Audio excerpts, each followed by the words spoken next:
we want to talk about, are you healthy enough to survive what's coming?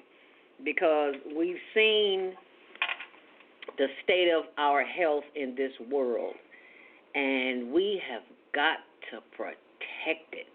And that's why you're here today, Dr.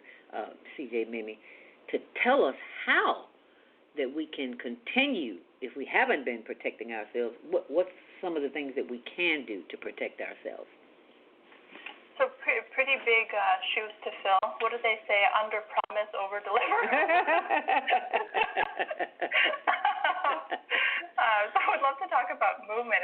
It's been interesting, actually, reflecting on the last year before coming on the show this morning, amidst the plumbing and the dog and all that stuff. I was thinking about what trends have I seen in the last year with my patients, and I think you're correct. I mean, our lifestyles have changed, right? So we were literally locked into our houses, couldn't go out for a period of time because we didn't know how to go out safely. People that have had back pain in the past, on and off, or people that have had, like a low-grade back pain forever, saw an increase in their back pain in the last year. Right.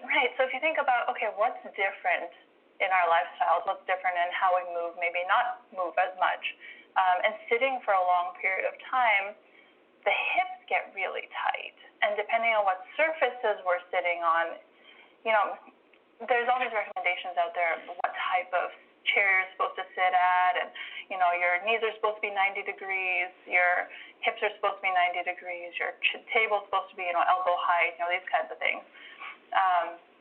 But really, what they're saying is that your best posture is your next posture. So it's emphasizing this, like, continuing to move. It's fine and dandy that we have these recommendations, but if you sat like a robot in that exact position all day long, your body would still complain. So that's what my body is doing, is complaining. Okay. I like that. The body complains. Now, you said your next posture is your best posture. Did you see how I sat up when you said that? I know. I try and resist saying the word posture in clinic because it doesn't matter who it is. Every time I say posture, everybody low-key goes, yeah. Like this all the time. Yeah, right. Who sits correctly? We've been sitting incorrectly since birth. Now, I need you to, can you show us or demonstrate, you said the hips need to be at 90 degrees because when I went to PT last week, a therapist gave me a band to put on my knees to practice getting up when I get up. Sure. And he looked at my knee and he said that when I go to raise up, this leg goes inward a little bit and then I get up. He says that's not the way. That's why you have issues. So he gave me a band to practice, and I noticed immediately, Dr. CJ, results immediately. I was like, okay, yeah, I got to do this for 6 months. No, it's a lifetime. It's not for 6 months. It's a lifetime. Right. But just to be aware. When I saw his leg go in, I was like, is that how I look when I stand up? And he's like, yeah. So I need you to show us what the hip looks like at 90 degrees.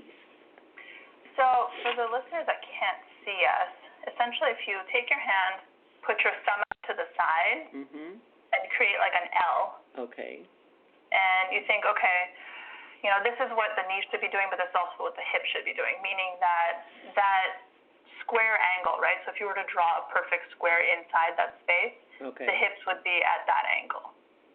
So if the finger is your back, and then the upper leg, the thigh, is your thumb. Oh, okay. Okay. So that would be 90 degrees, and then if you flip it upside down, that would be, your thigh is now your thumb, and then from your knee all the way down to the ground. Okay. And that's going to depend on what your height your chair is, right? So if your chair is longer than your lower leg bone, if your chair is taller than what your lower leg bone is, then it means you're going to be sitting up too high, and your knees are going to be below your hips. So essentially, I guess an easy way to think about it is knees and hips should be at the same level. Oh, okay.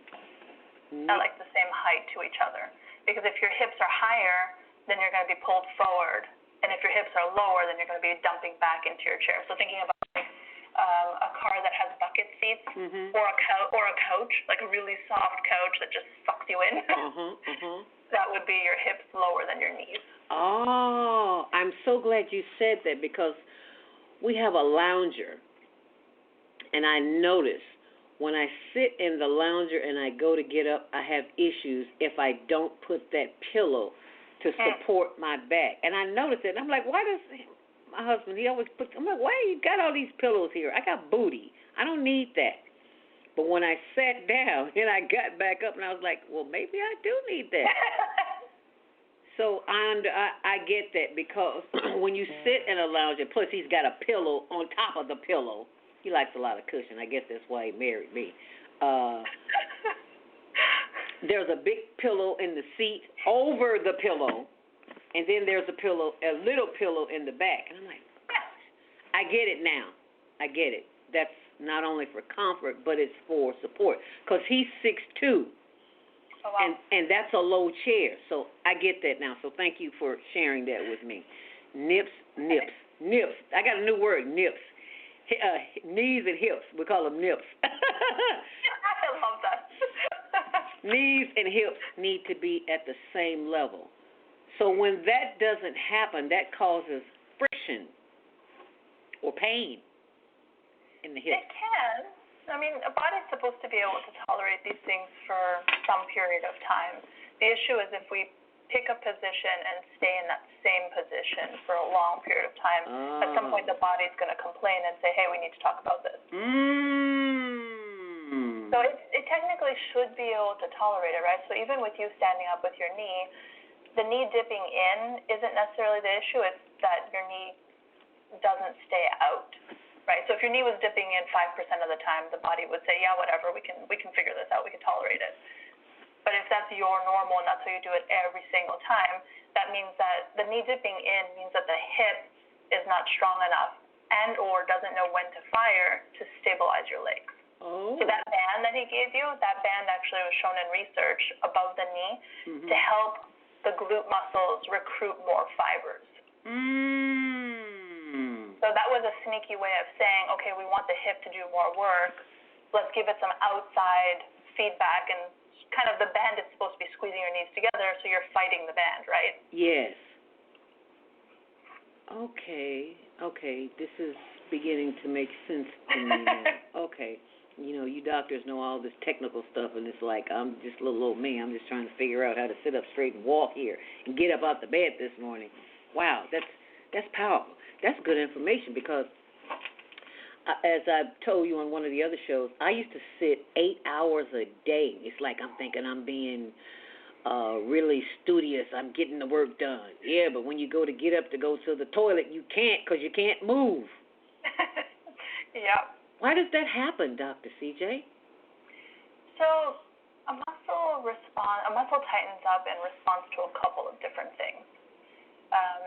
In that example, if the muscle is being asked to support you for a long period of time, even though it's a small contraction, right? It's not the same. It's not 100% contraction like if you were lifting up something super heavy, but it's still like to support you. It's still contracting a little bit. So if it's contracting a little bit for a very long period of time, at some point it's going to get tired. And when it gets tired, its last resort is to say, okay, I'm just going to bind this down and be done with it. Okay. Another reason that muscles can get tight is that if the joint that it's supposed to be moving is stiff, then it has to work harder. So the analogy I usually give my patients is actually a door hinge. So if you have a door that has really stiff hinges, it's going to take a lot of effort to close and open the door every time you try and go through that door, right? But if you go through and loosen up the hinges, then you can open and close that door all day long, and it's going to feel like zero effort. Okay. So sometimes it's not necessarily stretching muscles, but it's actually getting the joint itself moving. We blame a lot of things on the muscles, the poor guys. Oh, okay. Wow. I never thought of that. Okay, because we have muscles, tendons, ligaments. And all of those are wrapped, they all work together in essence. They all work together. So if one is out of whack, there's a chance another one's going to be out of whack. I see a light bulb moment there. Sorry, I got excited. Okay, good. You are absolutely brilliant. That is another reason. So if we talk about compensations a lot in the body. So the body is really good at getting the job done without asking for help until it runs out of strategies. Meaning that if, this muscle is supposed to be doing the job, but at some point either that muscle is not strong enough or something happens to it, the body's like, no problem, I can kind of make do with the neighbor. Let's use the neighboring muscle. And then it uses that muscle for a while, and then it goes, that's probably not the greatest strategy. Let's try the other guy. So by the time you run out of compensations, that's when the body starts going, hey, wait, actually, can we talk about this? I might need a hand here. Okay. So the body is always talking to us. The question is, are we going to get quiet long enough to listen to it? I could hug you if you were here. I guess that if it wasn't COVID, I owe you one next time. Okay. Yes, and that's exactly it. So I'm in clinic. I don't really talk about pain. It's more questions that start to put in emotions on the body. So it's this idea of, okay, does your back get cranky when you sit in the chair? Okay, all right. Do your knees like going up or down the stairs better? Oh. Things like that. So it starts to get people, listening to what the body messages are, because depending on what the message is, that'll give us clues as to what to address. I love that you don't use the word pain, but body. What you call them, body? I got body messages. I mean, it's talking to us, right? Yeah, I like that, talking to us. It's not pain, it's just a message. Yeah, because tight is different than pressure is different than pain, right? So even within pain, there's still like burning, numbness, tingling, and that would take us more down the route of, okay, maybe a nerve is upset. And then trying to figure out which part of the nerve is angry. If it's more a tight and a pressure, then we go, okay, is it the muscle or is it the joint? So that's why I don't use the word pain. It's just it's too vague. But if we can start getting the details out. Okay. And see, that's what I love about chiropractic doctors is that they look at the symptoms that you're having and try to go within the realm of what's happening with your body and figure out a treatment for it as opposed to just giving you a prescription. I suppose. I will say it's been a while since I've been at a chiropractor. You know what I mean. I'm sorry. Yeah, so in physical therapy, that's what we do. There's different styles of chiropractors, just as there's different subspecialties within physical therapy. Okay. But you're absolutely right, though. It's when we first meet somebody, trying to get out as many puzzle pieces onto the table as possible, and then trying to group them, starting to be like, okay, these go together in this category, these puzzle pieces go together in that, and it's a constant digging. So it's I joke with patients sometimes that we're like private detectives. For the body. Right, exactly. And every time somebody comes in and they say something new that they might think is not, conversationally, or they might think is not necessarily related to their situation, we're able to pick it up and go, okay, hold on a minute. I see the puzzle, that belongs here. Or, wait, this one's a little bit different. How does that, and then we ask more questions to the patient of like, okay, how does this relate to this other thing? Okay. You do this in your daily life. How does this factor in? Does that make sense? Yeah. So can you explain to our audience who may be having pain issues, or body issues, what is the basic difference between a physical therapist and a chiropractor? Oh, that's a loaded one. I know I get this one often, and I still don't know how to answer it. I think my biggest difference is that from what I've seen from current providers, and I'm sure there are exceptions to every rule, when you come in to see a physical therapist, the very first day, we're already trying to figure out, okay, what do you need to not need me? Oh, I like that. I've met a lot of patients that have had pain for decades.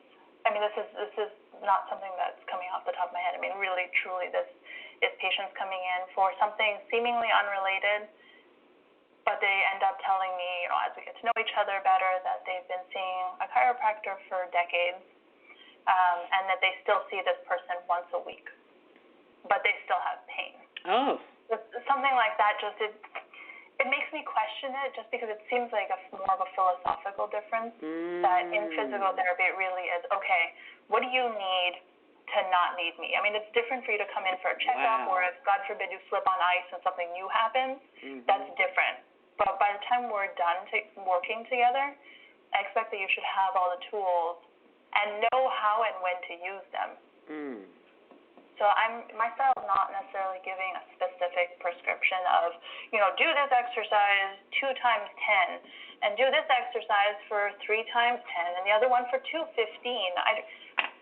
This doesn't make sense to me, because the body's going to be different every day, depending on how stressed you are, how well you've eaten, how well you've slept. Maybe you had to move around a lot. Maybe you didn't move at all. I mean, the body's performance changes every day. So honestly, I would rather teach somebody how to talk to their body, how to figure out, okay, let me start the exercises, because something is always better than nothing. So even if you only have time or energy for 5 repetitions, by all means do the 5, come back to it tomorrow, or come back to it later. So those are the types of tools that I'm describing, is that I'd rather pass off the information and teach the person everything I know about managing that particular situation. Wow. I'm so glad you said that, because my physical therapist is in my chiropractor's office, and I often get them confused. I mean, I know who they are and what they do, but that's why I always say chiropractor's office. Gotcha. Because, Dr. J is the chiropractor, and Dr. O, name's so long I can't say it. I said, we just call him Dr. O. He's the physical therapist. You said something that a lot of people I know, because I've had it myself. And, I'm getting body messages right now. It's time for me to move. I can feel it. I got a little, I don't know what it is, but I just know it's time to move. Tingling. People always get tingling.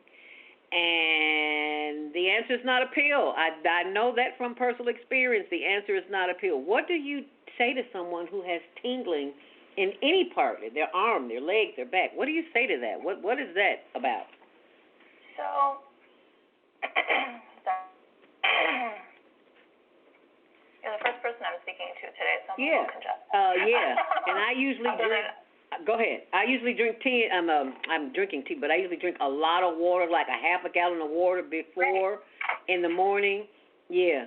But this morning, because I don't want to be stuck, can't get up from this chair because I got to go to the bathroom, so I said, I'm going to wait till the show's off to drink my gallon of water this morning. So I don't. Well, there's pizza for that, but that might be another episode. That's what? Say that again now. For that too. Say that. I didn't hear you. There's physical therapy for that too. Oh, good. Because getting up and going to the bathroom. I can't do that today. I gotta see that. You know what? A lady told me, an 88-year-old lady at the gym. I haven't seen her there in a while. I hope she's still living. And I saw her on the floor doing some things, and I just had to ask her. I'm like, honey, how old are you? She says, baby, I'm 88 years old. And good for her. And the one thing that she told me that stuck in my mind, she said, a body in motion stays in motion. And I was like, wow, that's some good information from an 88-year-old lady. And she didn't look like she was 88. She was she could just move. We didn't do our morning meditation this morning because of the dedication to Hank Aaron and to Larry King. So we didn't do that this morning, so I'm getting texts. What happened to it this morning? We got some calls, Dr. CJ. We're going to take them when we come back